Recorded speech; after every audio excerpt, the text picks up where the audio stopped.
Tired of back-breaking manual labor? The secret to next-level farming efficiency starts here. We're installing the Ridger attachment onto this standard power tiller. This single tool changes everything from rice paddies in Asia to vegetable fields in Europe.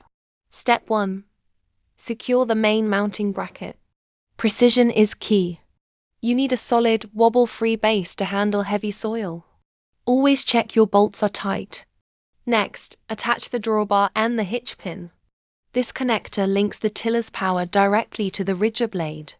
Ensure the pin is locked with its cotter pin for safety. Now for the main event. Attaching the Ridger itself. Slide the Ridger shovel onto the arm and adjust the height. This height determines the depth and size of your bed. Final adjustment, the width. Adjust the side wings to control how wide your final bed will be. Wide beds for melons, narrow for rows of greens. It's totally customizable. Installation complete.